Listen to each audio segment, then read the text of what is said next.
Everyone, मैं doctor Pushpa Sharma from Mansa college, associate professor. आज जो हमने टॉपिक लिया है वो है यूनिट 2 करिकुलम डेवलपमेंट का है। पाठ्यक्रम के दार्शनिक, सामाजिक एवं मनोवैज्ञानिक आधार। शिक्षा का जो क्रम है, शिक्षा जब हम देते हैं तो उसके लिए आवश्यक होता है कि हम पाठ्यक्रम भी डिसाइड करें। पाठ्यक्रम डिसाइड करने के लिए हमें क्या विचार लेने पड़ते हैं, किन आधारों को लेना पड़ता है, ये सारी बातों को पहले ही संगठित कर लिया जाता है। तो सर्वप्रथम हम देखते हैं पाठ्यक्रम के दार्शनिक आधार। तो पाठ्यक्रम के दार्शनिक आधार में, क्योंकि दर्शन में ही शिक्षा से संबंधित सारी समस्याओं को ढूंढा जाता है। इस संबंध में रस्क महोदय ने भी कहा है कि पाठ्यक्रम का संगठन जितना दर्शन पर आधारित होता है उतना शिक्षा का कोई अन्य पहलू नहीं है।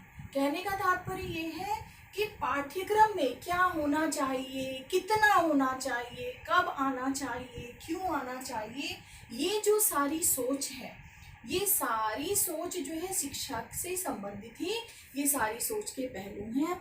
और बिना इन सब बातों पर विचार किए हम पाठ्यक्रम को एक संगठित स्वरूप नहीं कर सकते हैं। तो कहने का तात्पर्य ये है कि हम पाठ्यक्रम को डिसाइड करने के पहले बहुत सारी चीज़ों को हम सोचते हैं कि शिक्षा के बहुत से पहलू हैं कि उनके उद्देश्य क्या होने चाहिए, पाठ्य वस्तु क्या होनी चाहिए, पाठ्य विधियाँ क्या होनी चाहिए।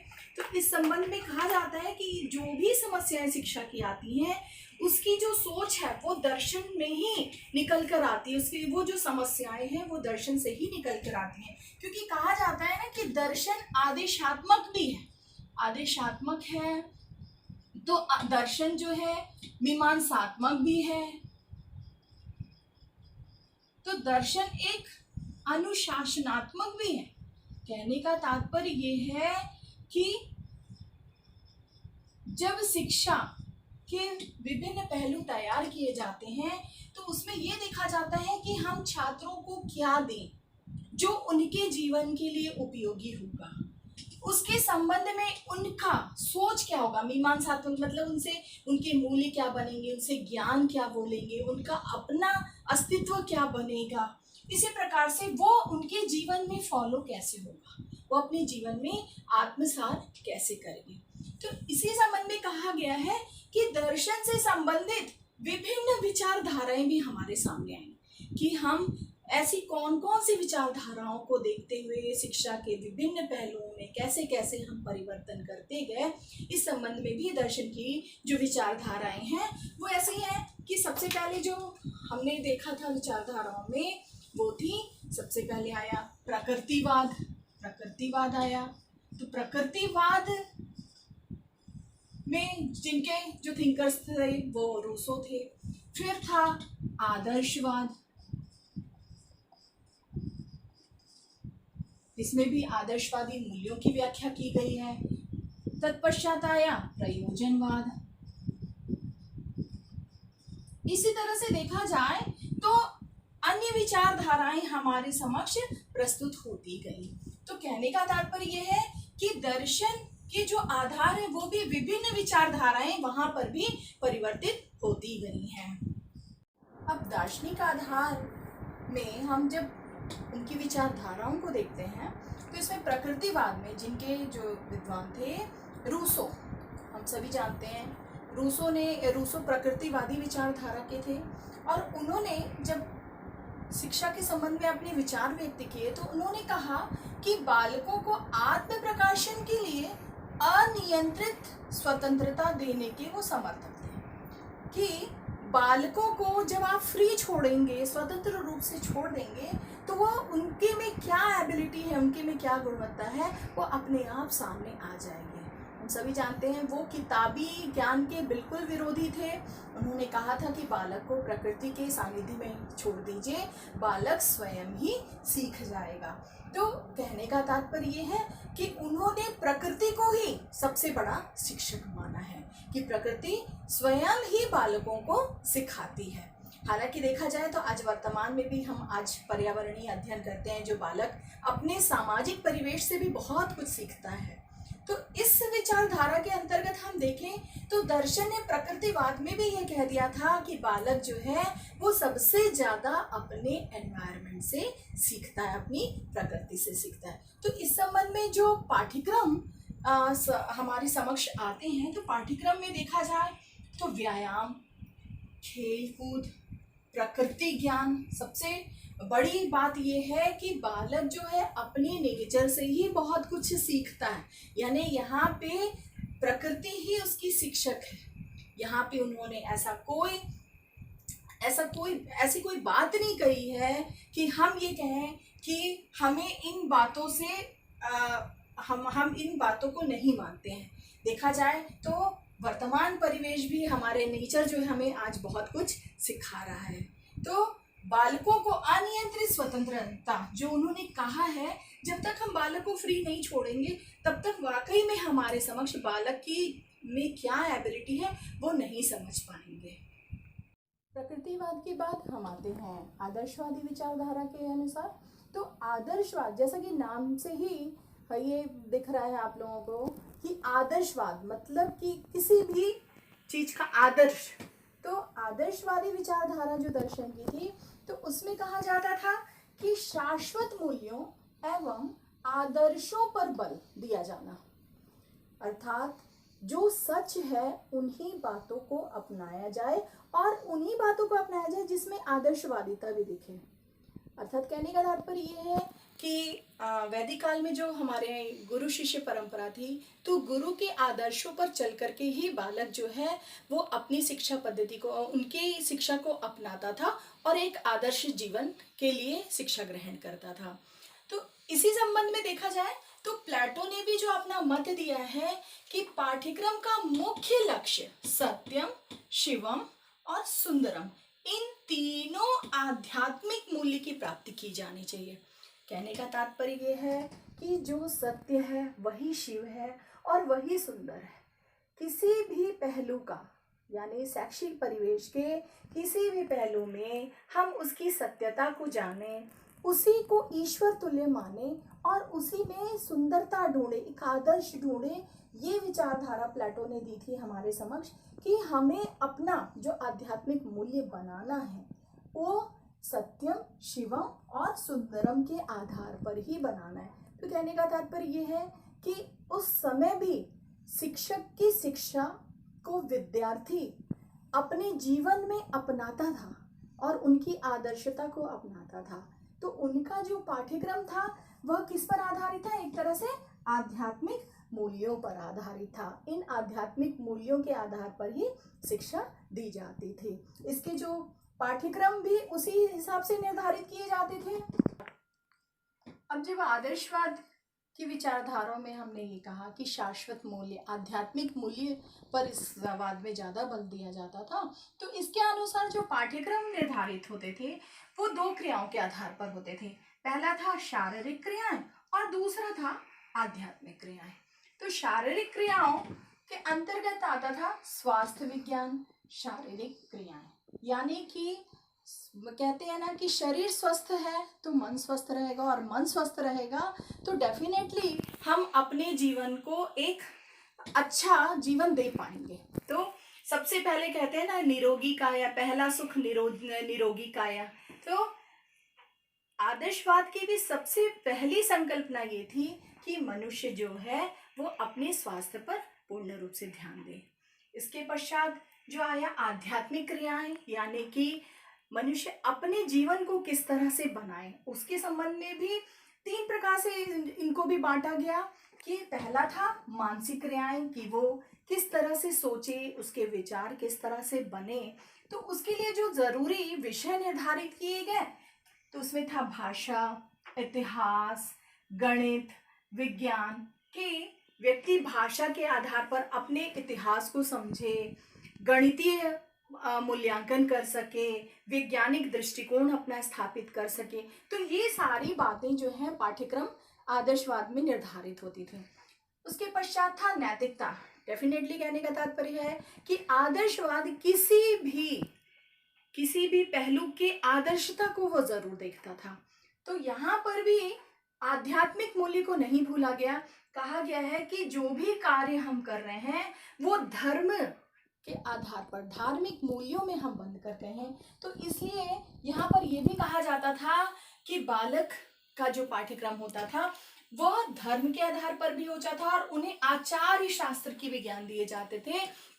ऐसा ना हो कि हम अपने फायदे के लिए हम दूसरे का नुकसान कर दें। तो उस समय भी धार्मिक बंधनों से जकड़ा ही जाता था। कहा जाता था कि आप अपने शाश्वत मूल्य से दूर नहीं हो पाएंगे। तो इस आधार पर पाठ्यक्रम यहाँ निर्धारित होते थे। उसी तरह से कहा जाए तो सौंदर्यात्मक क्रियाएं, यानी हमारे जीवन में जो भी चीजें हो रही हैं उसमें भी हम एक सत्यता को ढूंढें।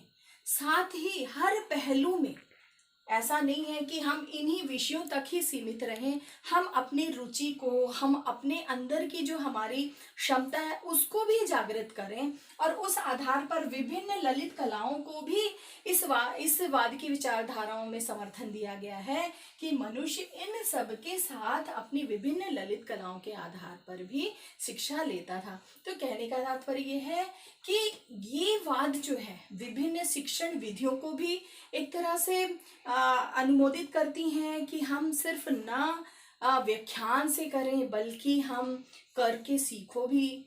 हाँ, तत्पश्चात हम ये देखें तो तर्क के आधार पर भी हम ये कर सकते थे, व्याख्यान के आधार पर भी। तो ये जो विधियां थी, इन विधियों के आधार पर भी बालक जो था वो शिक्षा ग्रहण करता था। तो आदर्शवाद के बाद हम देखते हैं प्रयोजनवादी विचारधारा।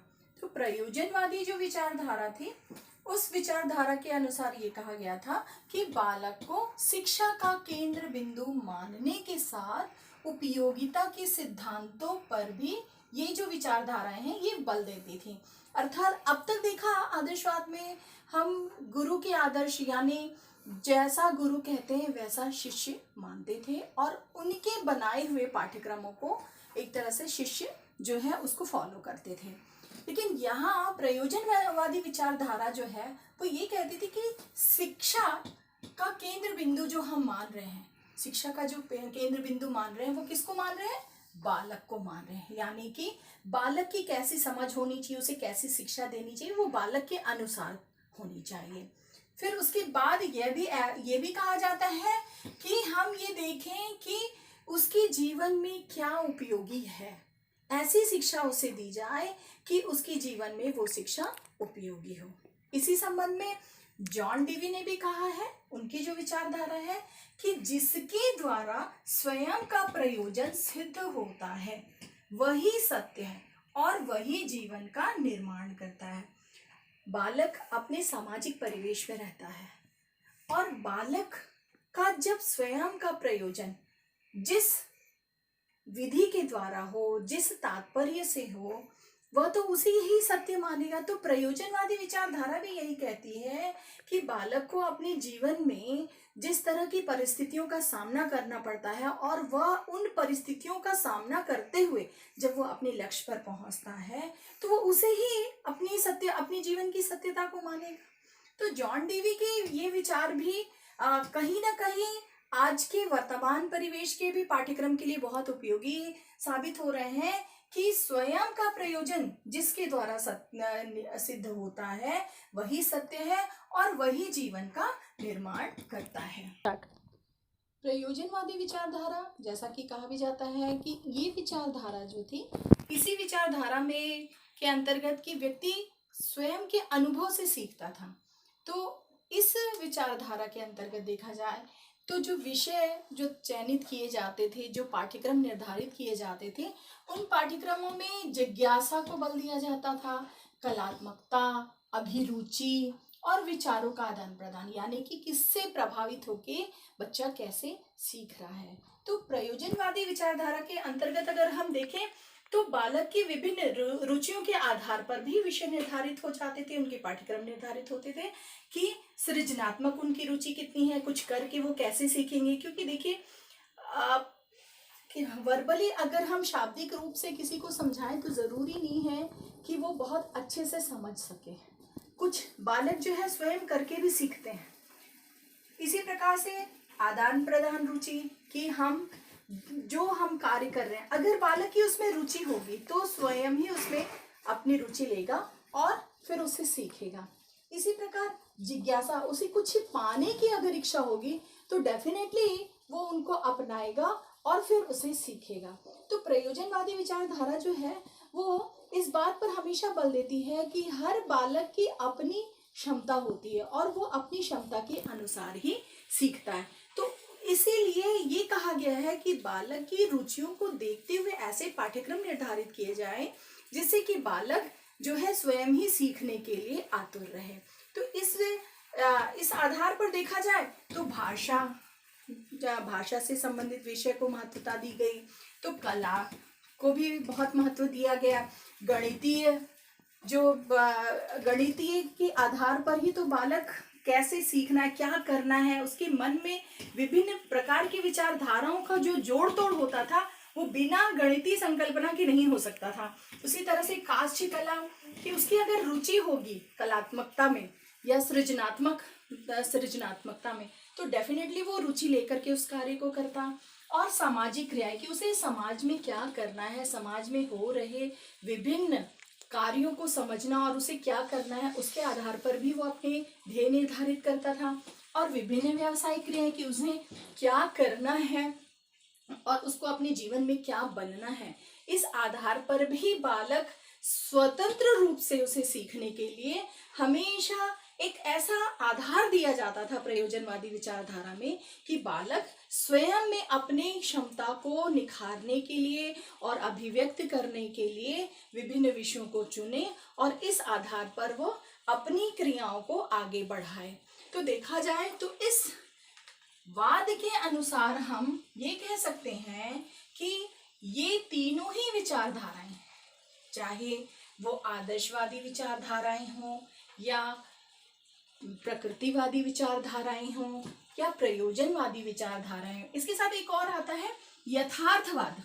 यथार्थवादी विचारधारा भी यही कहती है कि हम अपनी सत्यता को हम स्वयं ही आंकें, जो हमारे समक्ष दिख रहा है उसी को हम माने और उसी के आधार पर जो हम अपनी रुचियां तय करें, हम अपने विषय तय करें। तो ये इस वाद में भी जो पाठ्यक्रम निर्धारित होते थे, विचारधाराएं जो आई थी वो यही थी कि बालक स्वयं देखकर, सुनकर और समझकर ही विषयों का चयन करें। तो इस तरह से दार्शनिक दृष्टिकोण में अगर हम देखें तो दर्शन की जो विचारधाराएं हमारे समक्ष प्रस्तुत हैं तो उसमें हम ये देखेंगे कि किस तरह से शिक्षक का स्थान था, किस तरह से छात्र का स्थान था, वहाँ किन बातों को, किन विषयों को महत्व दिया जाता था।